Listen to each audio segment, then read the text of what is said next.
to put on the back burner. And so one of the things that we've been doing this research on AI on consumers for about 3 years now. Uh, One of the things that we found is that the relationship between AI and Hollywood has really shifted into a new gear, a much higher level of adoption. And if I just use my Terminator metaphor, some of the AI companies don't like this, so I like it. If you think about when generative AI really kind of first became commercially available, it was almost entirely a negative reaction from Hollywood. So everybody saw it as an existential threat. They're going to be putting directors and actors and everybody else out of business. AI on the Lot, which is an industry event at Amazon's lot to kind of educate people on AI, was half a day long. It had 600 people in attendance. Almost all of them were from AI technology companies, almost nobody from Hollywood. In 2024 and 2025, we saw a lot of companies kind of beginning to experiment, a lot of realization that there are things that can happen in post-production, for instance, that can make producing content a lot more efficient. And the high cost of content is one of the biggest barriers right now to producing content. 2026 and beyond, we see a lot more evidence of collaboration. I think the biggest news story that happened in 2025, even though it was short-lived, was the partnership between Disney and OpenAI that would allow people to use Sora to create their own stories and characters with Disney IP. It didn't last long, but it didn't last long, not because Disney decided it wasn't a good idea. It was because the OpenAI is shutting down Sora because it's not, commercially successful enough. We could have a whole presentation just about that. But it does signal that Hollywood is now perceiving opportunities to use AI to not just make things cheaper, but also engage people more with their stories and their IP. Something that would have been anathema, the idea of letting users tinker with the IP themselves, is something that Hollywood would never have done even just a few years ago. But this year at AI in the Lot, we just happened a couple of weeks ago, there was almost 3,000 people, 2 days long. We're seeing Ben Affleck created his own AI production company, immediately sold it to Netflix for $600 million. Kate Blanchett is spearheading an AI company to help protect actors against having their likenesses taken. So there's a lot more collaboration that's going on. And that means that all of the understanding the best applications of AI has become even more important. So we're going to talk about today, just what do consumers know or think they know about AI in general? We ask them about how they feel about AI applied to entertainment specifically. And then we're going to look at what are the use cases that they're most excited about or most accepting of. And then I'm also going to tell you what I think is the biggest opportunity for AI to be used, especially in the context of all this creator content that we're seeing today. So first, what do people know or think they know about AI? And one of the things we ask people is, are you using any generative AI engines like ChatGPT or Claude or anything else? And usage is surging. It was only 57% in 2024. When we finished the research this year, it was 70% of people said they used at least one of those. But when we ask people, how familiar do you think you are with AI and how it works and what it's for, that number is also climbing, but it's not climbing nearly as fast. And there are actually more people that use AI than there are people who think they understand how it works or what it's for. So again, people are kind of approaching this where they are being thrown into it, but they don't really understand it all that well yet. When we ask people, are tools like ChatGPT, are they a good thing or a bad thing? On the balance, people are pretty optimistic. There's about half the people that say it's a very good thing or a good thing, twice as many as who say it is a bad thing, but there's still about 30% of people in the middle that haven't made up their minds. But at least this is more positive than we saw a year ago, 2 years ago. And people are seeing the possibilities of it in their own life, which means they're going to be more accepting of it in more other situations, like, for instance, entertainment. One really interesting thing that we found is that people's comfort level with AI differs massively depending on who is using it. So we said, how comfortable are you with each of these AI use cases? Regular people using AI for their own personal reasons versus companies using it for commercial purposes to create something, sell you something.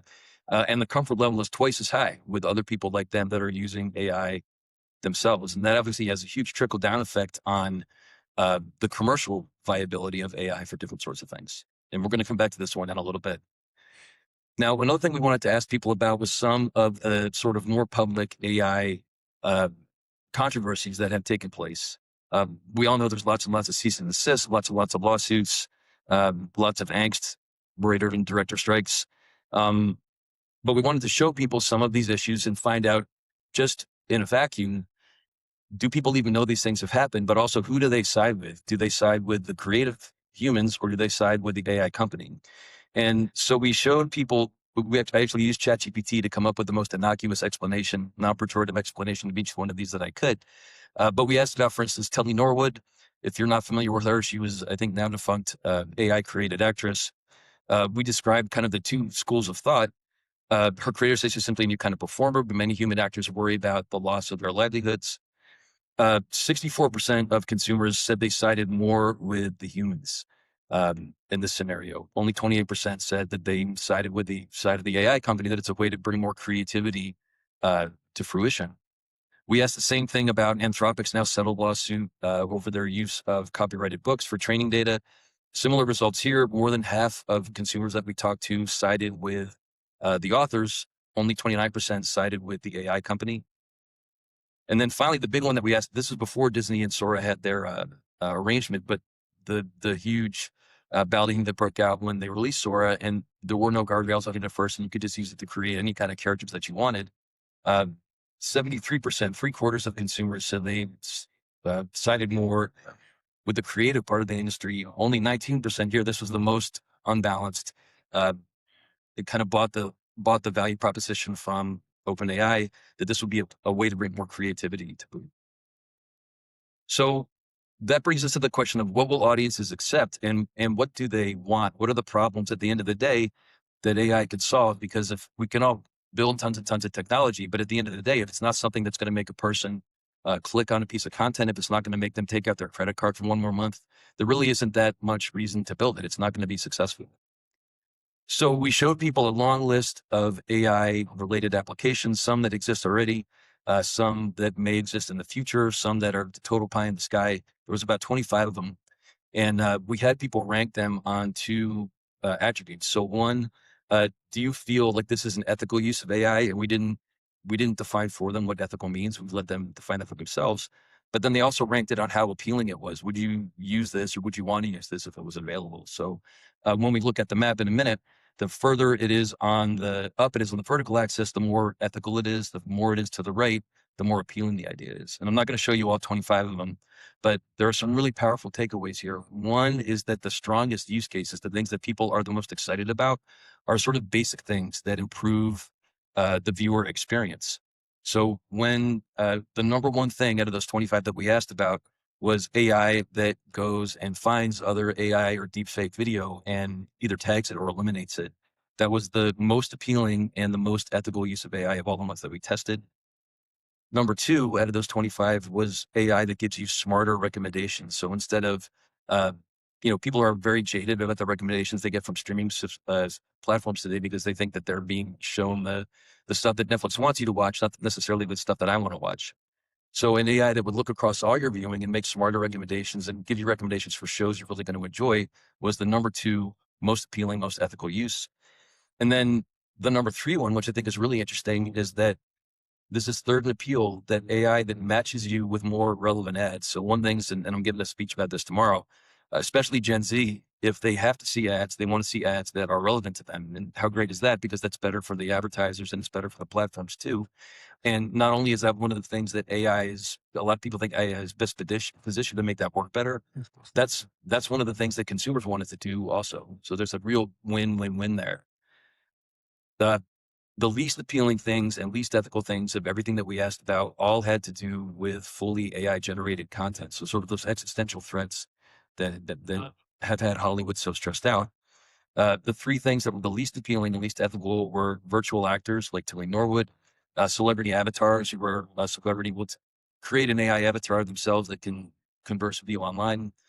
And then fully AI generated shows and movies. We were thinking of Critters, the OpenAI feature film that I'm not exactly sure what the fallout from that is going to be, but all of those were things that people didn't think were ethical, most likely thinking about potential jobs that were lost, but they're also just not that interested in seeing them. And I want to caveat that we've talked about how AI is new. This may change as it becomes kind of more commonplace with people, but at least right now, the sort of existential threats are not what people are most interested in.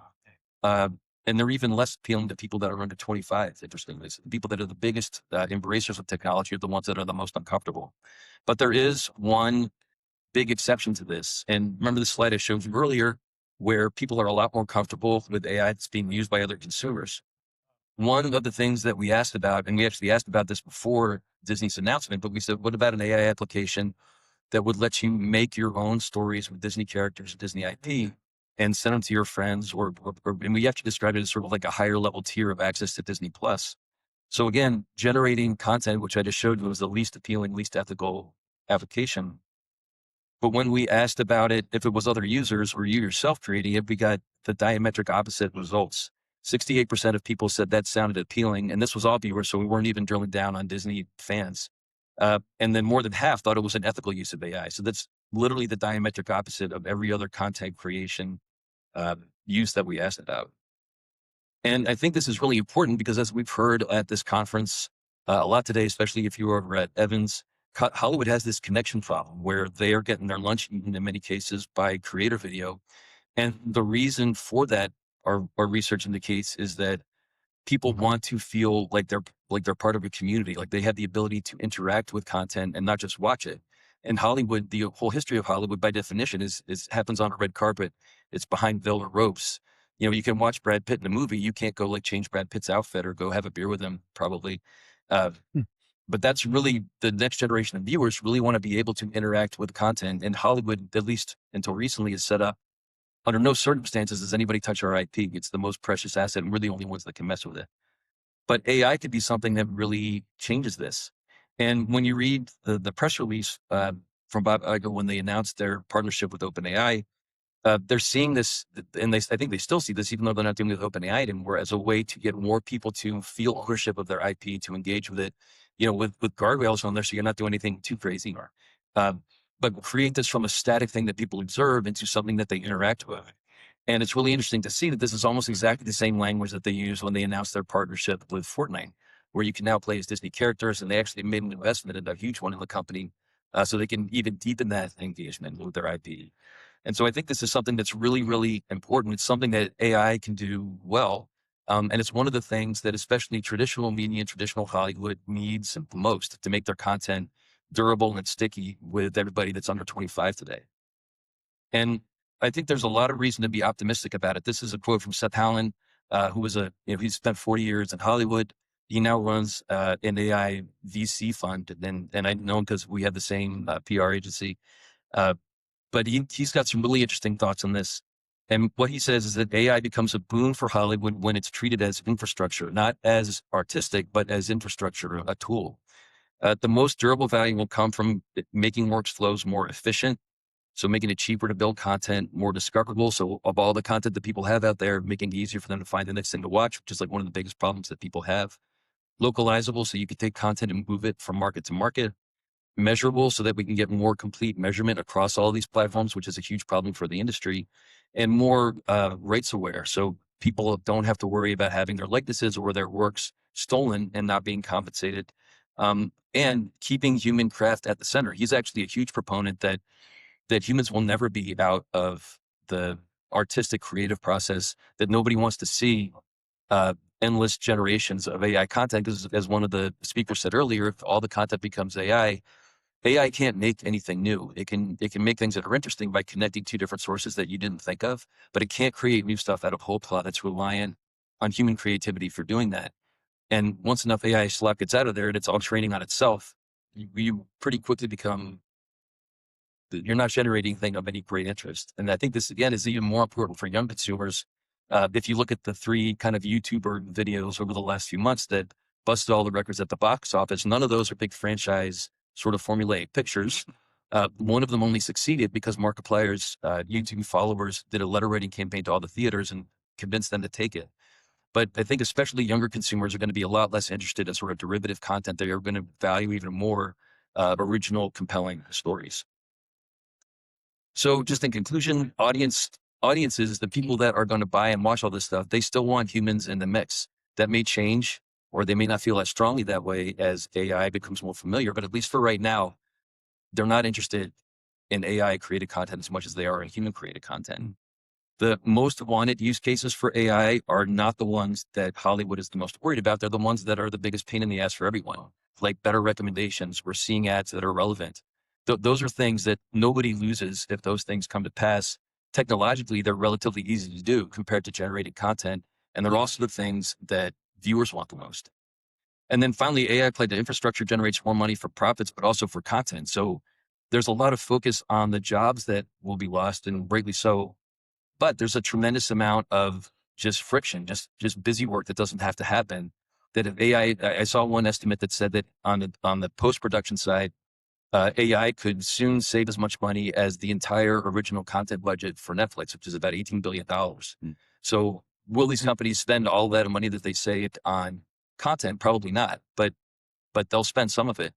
And I think we can see, sort of return not to the sort of peak TV area of TV production, but higher than it is now. And that could be one of the things that sort of helps to reverse what's going on in Hollywood right now, where it's just very difficult for people in these professions. My company has a Substack. Most of the stuff on there is free. We have a lot on there about AI, as well as a lot about how Gen Z is interacting with content. So if you scan that code, it should work unless somebody screwed up at the office, but then it's written manually underneath. And if anybody would like to stream TV, thank you very much for having me. They have a copy of these slides, but you can also email me and I'll send you a copy of this deck if you want. And we got a couple minutes left if anybody has any questions.